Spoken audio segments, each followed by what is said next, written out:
Advanced Financial Accounting Practice Problem in OneNote. In this presentation, we're going to go through a practice problem within OneNote related to a consolidation. A consolidation where we have a parent-subsidiary relationship, the parent owning part of the subsidiary having a controlling interest but not 100% owned. Therefore, there is a non-controlling interest we will be having to deal with. There's also going to be intercompany transfer of equipment. That's going to be our main new focus on here that we have not seen in prior presentations. And there's going to be goodwill impairment. In other words, we're going to put the goodwill on the books and it's gone down in value or it has been impaired, and we're going to have to deal with that impairment in the current year of consolidation. Get ready to account with Advanced Financial Accounting. Here we are in OneNote. We're going to go through the data first. So we'll go through all the data first within the practice problem that's given for us, and then we're going to take chunks of that, pieces of it, as we go through and actually calculate the problem. So we're going to start off here with P purchased a percent of S voting common stock on January 1st, 2000 X 0. So P is going to be the parent, S is going to be the subsidiary, common stock purchased on 2000 X 0 is going to be the date of purchase. The percent that was purchased, 80%. So 80% purchased. That means it has not 100%, but a controlling interest there. Therefore, we will also have a non-controlling interest we will have to be dealing with. The cost was 182. So we got the cost of the 182. We have the non-controlling interest fair value, 45,500. Net assets at purchase, meaning assets minus liabilities, or the equity section, in essence, as of the purchase of S, the company that's being purchased, was 150,000. Then we're going to be using the fully adjusted equity method. Fully adjusted equity method being used. We're going to have the consolidation as of 2000 X 4. So that means that we actually had the purchase as of 2000 X 0, January. So this is 5 years later, 0 through X 4, 5 years later, when we actually do the consolidation. Book and fair value the same, except for assets, for the assets and liabilities. That means at the point of purchase, we don't have to revalue any of the assets or liabilities. They have the same book and fair value. At the end of 2000 X 4, goodwill impairment loss of 20,475. So if there was an impairment in the current year we are consolidating, 2000 X 4, that means there must be goodwill that happened when we did the actual purchase. So we'll have to record the goodwill, or we will record the goodwill, and then in the current year, 5 years later, it has been impaired, meaning we test the goodwill each year, it's been impaired, so we have to write it down by 20,475. So we'll have to deal with that. New thing, this is kind of like one of the new things we're going to be focusing in on. 2000 X 3, S sold land to P. So S sold to P, so that's going to be an upstream, meaning it went from the subsidiary to the parent, upstream sale. We're dealing with land, so it's a large item, but it's not depreciable. So we don't have the depreciable thing that is happening. It happened last year, so not in the year of consolidation. So that means we don't have a gain. We have a gain here, but the gain happened last year, and then it rolled into the equity section and whatnot. So it's not something that's affecting the income statement then, in essence, in the current year for S. So we've got that, and then we're going to compare and contrast that to the next item, which is on January 2000 X 4, P sold equipment to S. It was purchased 5 years ago. So here we've got an intercompany sales going from P to S, parent to subsidiary. So that's going to be a downstream type of sale. In this case, it's equipment, which again is in the same category, property, plants, and equipment, to land. However, we do have depreciation with this one. So we're going to have to deal with the depreciation involved. Also, this happened in the current year that we are dealing with. Therefore, there's going to be a gain with regards to the sale that happens. And we're going to have to deal with that because it's going to affect the income statement. So we're going to have an effect on the income statement, in essence, in the current year for S, as they recorded this basically intercompany sale or transfer. And then we have the intercompany receivables and payables, meaning there's a receivable and payable on the books of 5,500 that we're going to have to reverse as well. All right, so then we're going to go right into the data here, right into the information. We're going to start with a new kind of thing here, and that's going to be the equipment that we're going to be dealing with, this intercompany sale that affected the income statement. We're going to do a similar table that we had seen when we dealt with inventory. In essence, this table then adjusting the first journal entry that we're going to be making, the first consolidation entry. So we'll set it up in a similar process in that we'll have the net income side of things. We will then have the basically net assets side of things, and then we're going to make our adjustments to it. So this, and again, you want to keep in mind the first journal entry that we typically make as you consider how this is going to play out. So then we have the 73,800 is the net income, which is revenue minus expenses, debits winning. Therefore, this is gain or income, not a loss for S. So this is S's books, P and S. This is S's books over here. We've got 73,800 of net income. That's going to be our starting point for the first journal entry we typically use for consolidation. So I'm going to take that 73,800 and we multiply it times 0.8, I think it was. Yeah, 80/20 for the controlling interest. And that's going to be the 5940. That's usually where we start. And then if I took that same 73,800 times 0.2, we got the 14,760. Then we'll make our adjustments to that. Now, on the other side of things, we've got the balance sheet side of things, which is basically assets minus liabilities for S in the current year of consolidation, or the equity section. You can add up either one. So, for example, if we were to add this up just for fun with the old calculator here, we got 14000 plus 16000 plus 88000 plus 100000 plus 120000 minus 36,000 minus 15,000 minus 38,000. And that should give us that 249. So here's the 249. Same thing if you did all of the equity section down here, which of course would be 100,000 plus 80200 minus the 500,000. Then I can add this and this, but I'm just going to take the net income. So I'm going to say plus net income 73,800. And that's going to be it didn't come out quite the same. Hold on a second. 100,000 plus 80,200 minus 5,000 plus 73,800. There we go. So there's the 249,000. If we multiply that times the controlling interest, 80%, 0.8, that's going to give us the 199.2, our starting point. And of course, if we took that 249,000 times 0.2, that would give us the 49,800. So there's going to be our starting point. Now we're going to make adjustments to that starting point. Scrolling on down, we'll take a look at the adjustments. So we've got the first half of the table here. We're looking at the net income that we just looked at, the table we put together, and then we're going to make our adjustments to it. So I put our little thing here so we can do the reveal as we go. So we got the reveal as we go. This is what we started with last time. Here's our net income. Then we're going to make an adjustment to it for the gain on equipment. This is a downstream transaction. The data, so this is pulling from the data that we had up top in the practice problem. We have the cost of 82.5 and the life 15 years and the sale 71,000. This is a downstream transaction, meaning it went from P to S. It's a sale from the parent to the subsidiary. Now, to think about the gain, it's best to actually work it out. So let's go ahead and take these numbers and calculate the gain in this format, and then think about the actual journal entry, which will help us to think through this process as we go through it. So then we have the sales price is going to be 71,000. Whenever you think about the gain, of course, we have to take into consideration both the cost, what we purchased it for, 82.5, and the accumulated depreciation up to this point in time. Now, in this case, we're going to be taking a straight line depreciation method and kind of use a simple straight line method. So we're going to say, all right, P purchased this thing 5 years ago for 82,500. So I'm going to take the 82.5 divided by 5 years ago, and that's going to be, divided by 15, the useful life, 82.5 divided by the useful life, 15, and then times 5 years that have passed, times 5. That's going to give us our accumulated depreciation of 27.5. Now, in practice, note, we would probably have the depreciation schedules, and we'd be able to pull this information from the depreciation schedules. But in our practice problem, we want to be able to say, hey, this is 15 years property.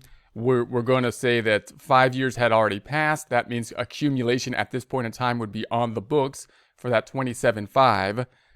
And then there's going to be 10 years after this point in time. So we're going to use 10 years then to account for the depreciation after this point in time for the equipment that will now be on the other company's books, now on S's books, because they purchased it within this intercompany transfer. All right, so back up top. Then we have the cost of 82.5 minus the 27.5. That's going to give us the basis or the cost or the basis, the cost minus the depreciation of the 55,000, the book value I'm looking for, book value. So then with the 71,000 minus the 55,000 would give us the gain of 16,000. So that would be a gain of 16,000. So let's go down here and then think about this in terms of a journal entry now. So what if I said, okay, this is an intercompany transfer. P sold it to S. When I think about these together, what's going to happen is I'm thinking of them as basically one company. So I would think I'd have to kind of eliminate this. To do that, let's think about what each company would record and then what the elimination might look like.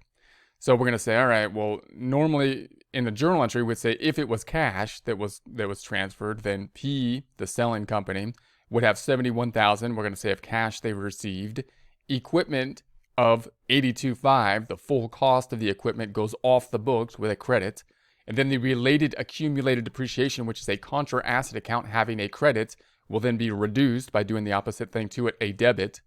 And then you'll be seeing a gain, right? The gain's going to be the debits minus the credits, and the gain will then be a credit, increasing basically the income statement. What would happen on S's side?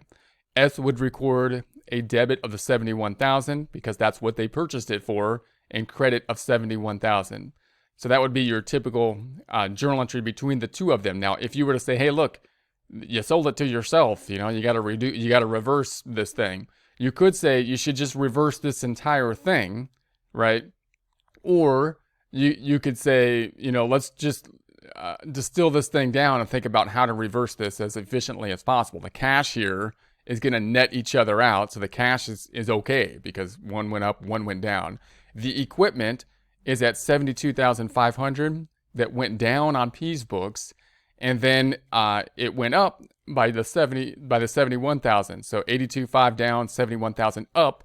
That means the equipment needs to actually be increased if it was to go back to the original value of the 11.5.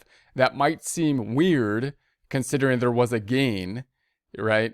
But the reason that happens is because obviously we're putting the equipment was originally on the books with the original cost and then another account representing the decrease in the cost for the book value. And then when it's purchased, they don't record the accumulated depreciation, they just record the net cost. So now we've got those two would net out. If we were to reverse this, we'd have to actually increase the equipment account. And then of course the accumulated depreciation went off the books. So we took the accumulated depreciation related to the cost off the books, which we shouldn't have if it was an intercompany sale. So we'd have to put that back on the books. And then there's a gain that was recorded that shouldn't be recorded at all because, it's an intercompany transfer and there shouldn't be a gain from a sale from one to the other.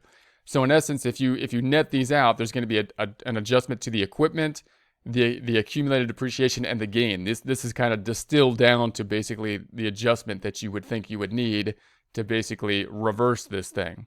Now, the other problem we have, of course, is now this thing is on the books for 71,000, and the book value before that was this minus this, or the 55,000. That means it's increased. It's on the books for more by 16,000.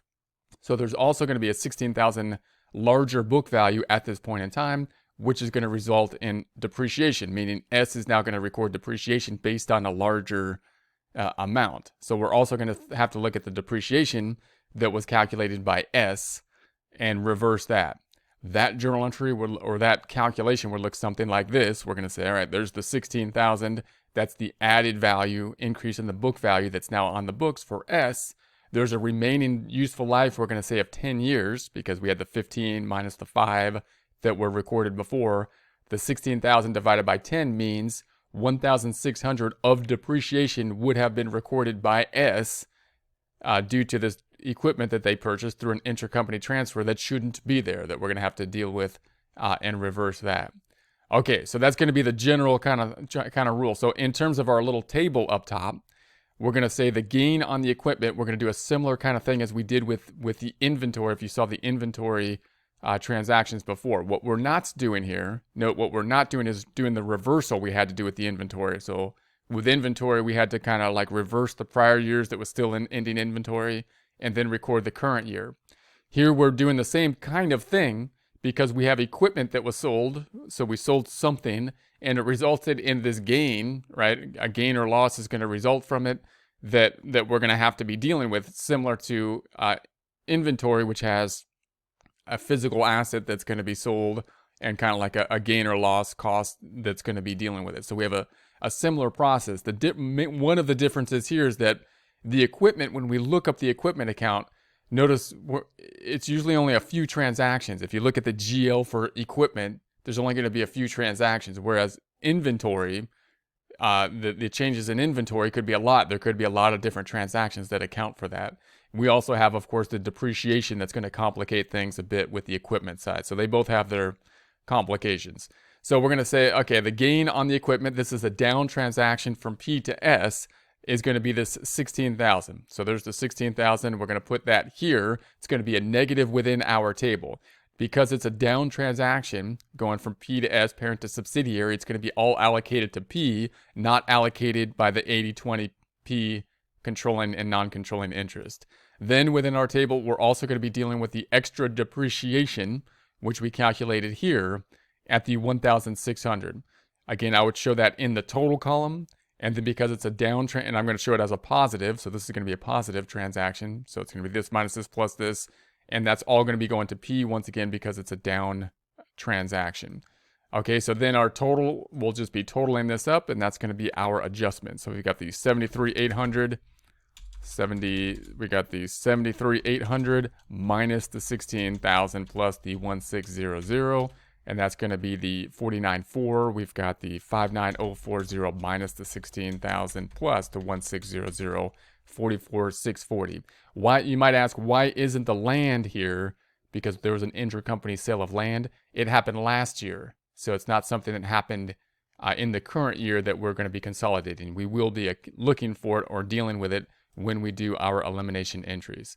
All right, so then once we have that, then we're going to say the second half of the table is easy to put together. We're going to say this is the first half, income, adjustments to the income, journal entry, this is the income to be eliminated.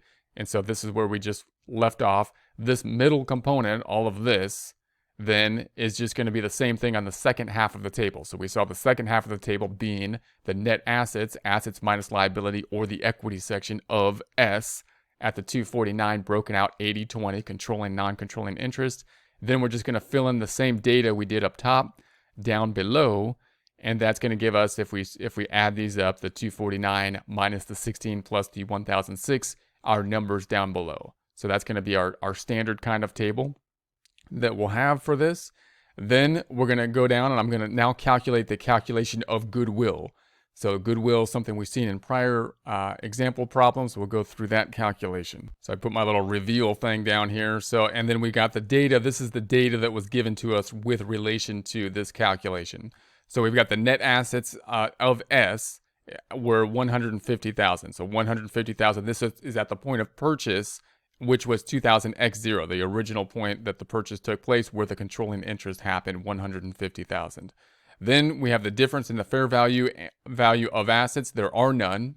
Remember that we didn't have to revalue any of the assets, which is nice. So then we're going to say the fair value is this. The non-controlling interest, they're saying is 45,500. That's the non-controlling interest as of 2,000 x 0, the point of consolidation, 45,500. Therefore, the controlling interest, 150 minus the 45,500, or 104,500. And then we're going to say, and that's the amount that you would expect to be paid if there were no goodwill involved. But there is goodwill involved because we paid something more than that, or P did. That's being the 182,000. So the 182,000 minus the 104,500 then is going to be the goodwill. So there's going to be goodwill on the books then of the 77,500. That's going to be the goodwill calculation. Okay, so now let's go down and take a look at the fully adjusted equity method. So what we have now is we've got P here, we've got S. So we got P and S, and we want to consider the two main accounts recorded by P to record, their investment in S using the fully adjusted equity method, that being the investment in S and the income from S. So let's see if we can reconstruct these. We're not going to post these. we're trying to reconstruct them. I'm trying to reconstruct this number so that when we do our adjusting entries, which means that we're going to have to bring this number back down to 0 with our consolidation or elimination entries, if we can see how they were put together by P using the fully adjusted equity method, we shall be able to see how to deconstruct them. Now, when we use the fully adjusted equity method, we got the normal equity method things that are going to happen, and then we're going to take into account these consolidation issues that are going to affect S's net income and therefore affect, the equity method calculation. They're going to account for those, even though they're not recorded by S, because they will be something that should reflect the combined value. So, so they'll be reflected when we do the consolidation. All right, so let's start out with the normal kind of stuff that we would do for equity method. This is S's books over here. So here's S's books. We're going to say the revenue minus the expenses or net income would typically be allocated out at 73,800 times 80% their interest, which would be 59,040. So that means the income, this number right here would be reflecting the income of the 59,040 and the investment account, the 59,040. That's standard equity method stuff right there, standard stuff. Then we're going to say that there's dividends from S that went out, and 80% went to P, so 5,000 times 0.8 on the dividends, that's going to be 4,000. Cash is going to go up for the dividends on P side, and then that's going to decrease the investment. So this one went down by the dividends. That's the standard normal equity method stuff. Now I'm going to go down and do the rest of them. Here's once again the standard normal equity method stuff. Here's the next journal entry we will be considering with regards to the calculation of equity. Now this is going to be 16,380. It's going to have to do with this goodwill impairment. So you'll recall that they said that goodwill was impaired in the current year. So what does that mean? And what we're looking for is really the things that are going to affect S's income statement that S, may not have didn't record. Things that affected S's income statement that aren't included here, but will affect them within the consolidation. And the impairment of goodwill will be one of them. In other words, in 2000X0, like 5 years ago, the goodwills went on the books at 77,500. Then in the current year that we are consolidating, we're saying it's going to go down by 20,475, this given to us in the problem. So that means that what's the journal entry going to look like? It's going to be a debit to a loss, and the other side is going to be going to goodwill. In other words, it's going to reduce goodwill, which is an asset. So we're going to credit the goodwill and debit a loss of the 20,475, which is an income statement account, which is going to then affect, the income statement. So now we're going to take our portion of that loss, 20,475 times 0.8, and that's going to be the 16,380. So now the income, which was a credit balance account, is now reduced by basically the loss, kind of like an expense of the 16,380, and the investment account, the asset side, is going to be going down by that 16,380. So next item. So here's what we've done so far for the fully adjusted equity method. Now we're going to be concentrating on these items, which we're going to be pulling from the table.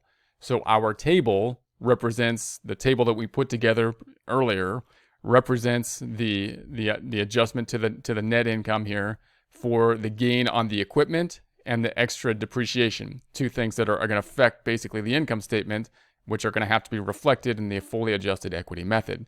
So we had the gain. The gain's going to be on the income statement, and in essence, needs to be removed from the income statement. So the income account for P, this represents kind of like the net income, which would be a credit, needs to be reduced. So we're going to debit it by that 16,000, and then we're going to credit the investment, basically an asset, which would reduce the asset. Then we have the extra depreciation here, which again is going to be on S's books. They recorded depreciation of too much of the 1,600. So that means that the investment account here is going to be reduced by the 1,600, and the income basically is going to be reduced on the equity method as well. Okay, so now let's add up this whole thing. We got the fully adjusted equity method. Here's all the journal entries we just took a look at. And now let's add them up. Let's add up the income from investment and the income from S and then the investment. If we were to add these up, the income from S are the green ones. So it would be that plus that plus that, or minus, this minus that plus that would be the 28,260.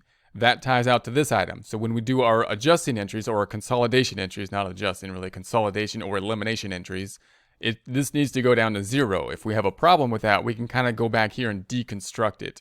Now over here, if we add up all the investment accounts, the yellow accounts, then those don't add up to what we see here, the 221,420, because this 221,420 is a permanent account that's being adjusted since the point in time of purchase 5 years ago in 2000X0. However, this gives us an idea of what's happening, what the general process is. It'll help us to get that account really back down to 0 as well.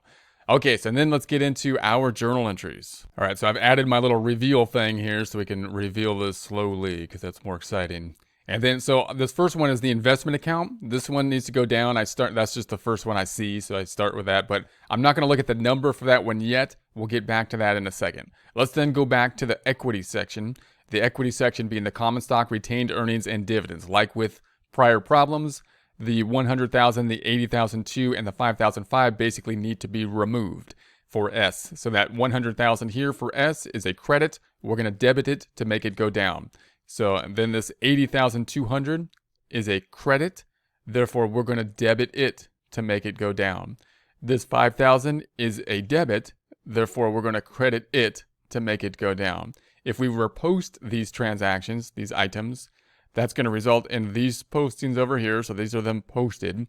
So what happens then? Here's P's books. Here's S's books. Here's the total, them combined together. Here's us posting this transaction on the left, which then will bring us back down to, in essence, P's books. Removed S's books, bringing us, in essence, back down to P's books. So these numbers now reflecting, in essence, P's books. All right, that's the first thing we typically will do. Then we're going to have the income from S. Now, this is where we throw things off a little bit, because normally we would say, all right, well, the income from S, this is S's net income. I'm going to take our controlling interest for this item here. So I'm going to say, all right, let's take this 73,800 times 0.8, and that's going to be the 59,040, but that's not what we're going to put here because we adjusted this account with our table. So this is the one we adjusted. So it would have been that 59,040, but now we adjusted it with this table to the 44,640. And you might say that's going to throw off the whole, our whole thing here. But then we did the other side down here, so it won't throw it off because we fixed it. We fixed it on two places. Okay, so then we're going to say that we've got the net income, or the non-controlling interest in net income. That's going to be the other side, where normally we would take this this amount, once again, the 73,800 times 0.2, which would be the 5940, the non-controlling interest portion of the net income. And so normally that would be this number. Did I do that right? Let's do that again. 73,800 times 0.2. I keep on putting 0.8, don't I? 73,800 times 0.2. That's a 2. Okay. So that's going to be the 14,760. So 14,760. Now here it happens to be the same because we didn't make an adjustment here because it was a down transaction. But I'm still going to indicate that it was pulled from the table. So I want to show that, hey, look, this is coming from the table here. Yeah, so we got that on the table. All right, then we've got let's pull this whole thing down. The non-controlling interest in the net assets, we look at basically the balance sheet side of things. The non-controlling interest in the net assets. So once again, that would be, if I was to add this up, then the net assets would normally be calculated 14,000 plus 16,000 plus 88,000 plus 1,000 plus 120,000 minus 36,000 minus 15,000 minus 38,000, and that comes out to the 249, which is this number in our table, which we would typically take that and multiply it times 0.2, if I get this right thing this time. That's normally what would go here. And that happens to be the same in our table because, again, it's a down transaction. But just note, we're taking that from the table here. And then we would normally take that same number. I'm going to go back up and do this first one that we skipped last time.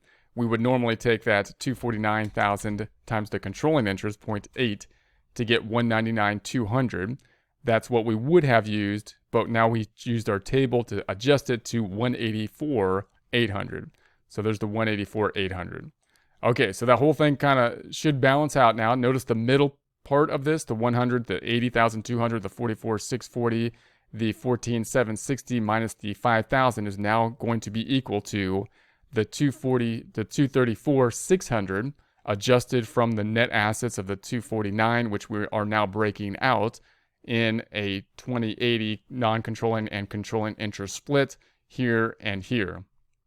All right, so that's going to be one of our main transactions. If we were to post that, then this would be posted here. So we're not down to zero yet. We've already looked at the equity accounts. The income from S is posted here, not down to zero yet. We want that to be zero at the end of the day. That's why they're yellow, by the way, in case you're wondering. And then we've got the non-controlling interest, the 14,730. That's going to be here. And then we've got the non-controlling interest in NA. That's going to be here. So that's going to be one of our major starting points. I'm going to scroll down to the next one now. Here's our starting journal entry. And now we're going to go on to the next journal entry, which has to do with goodwill. So this is going to be that goodwill situation we had. So you'll recall that we calculated goodwill to be, with our beginning journal entry, the 77,500. I don't have that calculation right here, but you'll recall the calculation. Let's scroll up and find it real quick. Here it is. So this is the calculation of the 77,500 for goodwill. So we'll also put it down here. So if you're looking through this one note, you can see it right there. So what we're going to do then typically is we're going to put the goodwill on the books, and then we have the impairment that we'll take a look at. So we'll start off with the debit to goodwill. So goodwill is going to go up by that 77,500. This is something that if we had the goodwill, this happened 5 years ago, and we were to consolidate each year, and if there were no impairment on goodwill, this would be something that we would know about and just record each time we do the consolidation, because it would be on there since the first year, right? And then we'd have the investment that we're going to be breaking this out between the investment and the non-controlling interest. So now we're looking at basically the balance sheet side of things, breaking out between the non-controlling and controlling interest rather than the income statement side of things. In other words, we're looking at this account and this account as opposed to this account and that account, the income, the balance sheet side. So we're going to take the 775,000 times 0.8. That's going to give us the 62,000. We'll take that same 775 times 0.2 non-controlling interest to get to that 15.5. So taking that, then the investment account is now including that number here. So we still have 9,000 left in the investment account. Well, this is including these three entries. And then the non-controlling entry is going to be included down here. So again, notice this is going to include the entries that we have up top. So this is our last point, and then this one's going to be including these transactions that we'll be looking at now. Then we have the impairment of goodwill. So there's going to be an impairment of goodwill that was given to us in the problem down here. They told us not what the goodwill is as of after the impairment, but what it went down by. The impairment of goodwill happened this year, meaning it went on the books in the 2000X0, no problem with it for 4 years. It didn't go down at all. They kept it the same. And then this year it went down because they determined that it was declined. There was an impairment. So that means that we got to decrease the goodwill. So the goodwill's on the books here. We had to then decrease it. We put it on the books for 77.5. Now we're going to be decreasing the goodwill, bringing it down to the 57,025. And then the impairment the other side then is going to be a loss, which we're going to have to put on the income statement, which is going to be that 20,475. So that's going to be the other side. Now, we did something to the income statement now by doing that. And so therefore, as you saw when we did the equity method, we're going to have to deal with this allocation between the income, the income or the non-controlling and controlling interest that we're going to be breaking out. So in essence, then you could think about it basically this way. I would start thinking about it with the income statement side of things. So if I look at the income statement, this number, this 28,260, then is reflecting the P's investment in S. It includes, because within the equity method we included within it the adjustment for this decrease is included in there. So it's already in, like if we looked at the equity method journal entries, it's included in there. So we need to make this then go up by that transaction because we included within this number it going down when we calculated the equity method. So to make this go to zero, we have to net that out. Now note, you can also see this because before we would have posted it, this account would have been the 16,380. This is what we would basically need to bring it down to zero. So what we would do then is we're saying, all right, the 20,475 times 0.8, the controlling interest, that's going to be the 16,380.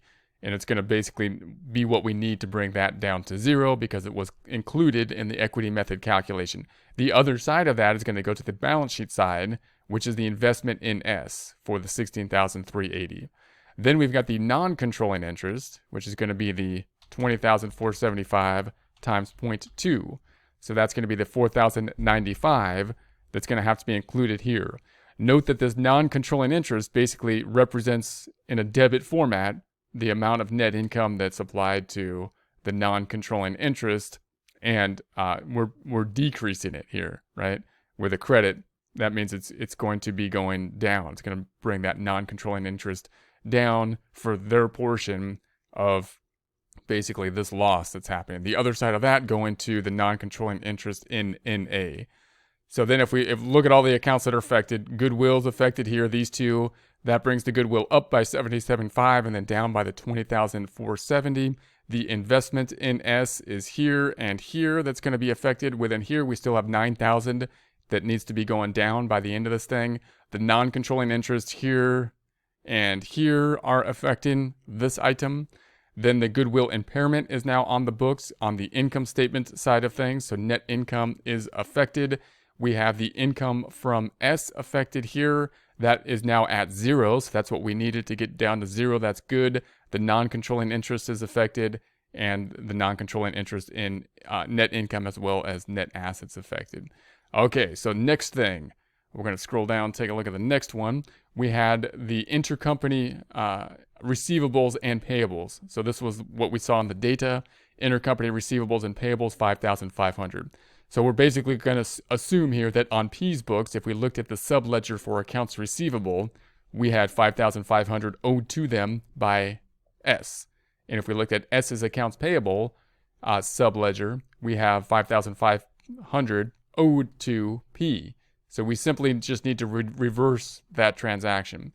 Now, when you think about this, you might say, hey, look, there might be inventory related to that. So, and that's true, but the inventory could have been this year or last year or whatnot, you know, the receivables and what. So what we want to do is basically think about those things, break those apart, and think about the inventory side of things, the cost of goods sold and the gain, loss, and, you know, sales, whatnot, separate from the accounts receivable and the payable. So the receivables and the payables should be easy for us to see because they should be equal and reciprocal, and then we can just reverse them, and then we can go in and think about the sales and the inventory and that kind of stuff separately. So from this reversal should be one of our easier type of items. We're just going to say, well, then the accounts payable must be overstated by the 5,500, so we're going to reduce it with a debit. The accounts receivable must be overstated by 5,500. We're going to reduce it with a credit. And so there we have it. Debit, you know, the debit here and the credit there. The receivable and the payable accounts then decreasing. And so that would reverse those out. Next, we're going to be taking a look at the transaction related to the intercompany sale of land. So this is going to be the information from our problem, the data that was given to us, 2000X3, S sold land to P. Now remember, this consolidation is taking place as of 2000X4. So this is basically a sale that happened last year. Let's consider what would happen with this sale and this intercompany transaction last year, not in the current year. We're going to say, all right, well, if S sold land to P, then what would happen on S's books, the seller's books? We're going to say, well, they would have had cash because that was given in the problem, cash, 20,250. And then the land, they're going to credit land of the 9,000 because that's what it was on the books for. Therefore, there's going to be a gain of 11,250.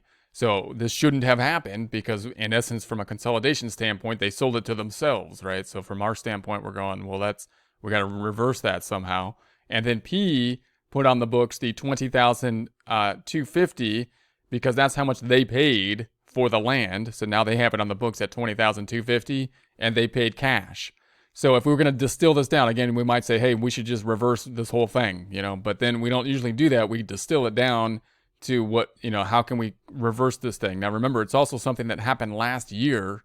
Therefore, this gain rolled into the equity section in the closing process and now is in retained earnings. So the cash kind of nets each other out. So no problem with cash. The land should still be on the books at the $9,000, but now it's on the books at the $20,250, so that's going to be overstated. The land is basically overstated by the $11,250, which is, of course, the amount of the gain. Then we have this gain, which shouldn't be on the books at all because the gain shouldn't have happened because, they sold it to themselves. But the gain happened last year, so that means that the gain last year for S's, the books when the gain was recorded would have rolled into net income. Okay, so considering that, then our adjusting entry is going to be that land needs to be decreased. We're going to decrease land by that $11,250 to bring it back down to the original amount, which I believe was the $9,000. Then we're going to be debiting the balance sheet type of accounts, right? And note what we're not doing. We're not debiting basically an income statement account. We're not taking the gain off the books because the gain happened last year, rolled into basically the balance sheet. So now we're going to just be allocating between the controlling, non-controlling interest on the balance sheet side of things, that being the investment account in S and the non-controlling interest for the net assets. So that's going to be the 11,250 times 0.8. There's the 9,000, and then we'll take the 11,250 times 0.2. There's the 2,250. Recording this out, then if we were to record this, it's going to be reducing the land. Land is being reduced. And then the investment account is affected. The investment account affected, that brings us down to 0. So that's good news. That's exciting. And then the non-controlling interest account here is affected. Okay, next, scrolling back down, I'm going to go to the next one. This is the transactions we've had thus far. This is the new transaction that we're looking at. This one here and here. This having to do with the machinery. So the machinery, the property, plant, and equipment, the depreciable assets for the intercompany sale, we looked at them briefly before, or not too briefly, but we looked at them before when we did our table for this first journal entry. We looked at them, but we still have some work to do with them in a similar way as we had with the investment accounts. Let's consider the effect of this transaction, which happened in the current year now, again. So we got, all right, the sale of the equipment. This is kind of like the new thing, so we'll spend some time with it. The sales price was $71,000. The basis or the book value was the $82,500 cost minus the accumulated depreciation we calculated to be $27,500. That means the book value was $55,000 basis book value, $71,000 minus the $55,000 gain, $16,000. We also had the extra depreciation. Let's get back to that in a second, though. So then if we see what happened, P sold to S. It's a downstream transaction, P to S. That means P would have recorded cash of the $71,000. Equipment goes off the books at $82,500, the cost, not the book value here. Then the accumulated depreciation goes off the books. It's a credit, so we're going to debit it to remove it. The sum of these two, or the difference between them, is the book value. The difference between the $71,000 and the book value then gain $16,000 on the books. Now, this happened in the current year, so you would think, all right, this whole thing just basically needs to be reversed, right? This whole thing would kind of need to reverse, but we're going to distill it down once again. And then we're going to say, all right, what happened on S's books? Well, S would have put the equipment on the books for what they purchased it for, $71,000, and cash would have gone down for what they paid, $71,000. When we consolidate this, the cash and the cash will remove themselves. The equipment is going to be, it should be on the books for $82,500, and it's now on the books for $71,000, lower. So we have to reduce it. Why? I mean, how can that be when there was a gain in the transaction? Because when S put it on the books, they didn't put it accumulated depreciation. They put the whole thing on the books for the purchase price, and then they're going to record depreciation on it. So that means we actually have to increase the equipment, even though there was a gain on the sale, and then we got to put the accumulated depreciation back on the books. Then we got to remove the gain because the gain actually happened in the current year because this thing took place in the current year, and now this is on the income statement and we need to remove it. So basically the difference is that we need to do, equipment actually needs to go up by the $11,500.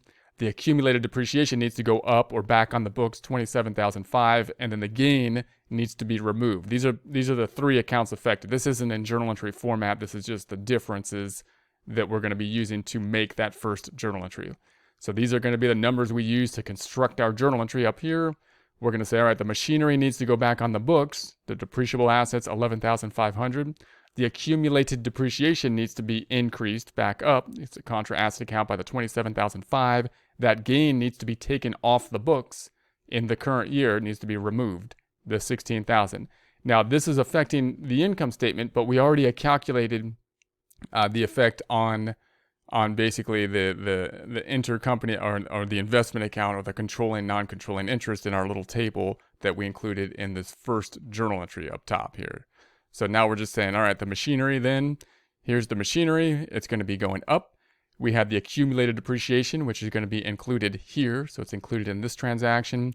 And then this gain down here is being removed. The gain, that shouldn't be there because you sold it to yourself. Totally sold it to yourself. But then we also had the fact that now the machinery is on the books for an amount higher. Let's go back down here by 16,000 higher on the books because they put it on the books now at the purchase price. It's on the books at the purchase price, which is higher by the gain, which was 16,000, which means there's going to be depreciation calculated on that 16,000 that shouldn't have been there because it should be on the books for 16,000 less in terms of book value. So that 16,000 divided by 10 years remaining useful life, we're saying, is the extra depreciation of 1,600. So that 1,600 extra depreciation then is included in this number on S's books. Shouldn't be there. Totally shouldn't be there. So we're going to remove it. So the normal depreciation is to debit depreciation expense, credit accumulated depreciation. We will reverse that, debiting accumulated depreciation, crediting depreciation expense. That would affect this account up top, and it would affect this account down below. Once again, this is something that would also is affecting the income statement, so it would be included in the fully adjusted equity method calculations that we had to calculate these numbers and whatnot, controlling, non-controlling interest. But that had been done in the first journal entry with the table when we considered the table that we put together. So that's going to be it. So note at the end of the day, these two should be 0. So we should be able to tie those out. Basically, we see the beginning numbers for P on the equity section are in essence the ending numbers here. Typically, if we're using a fully adjusted equity method, that will be the case as well. Just a couple check figures to take a look at.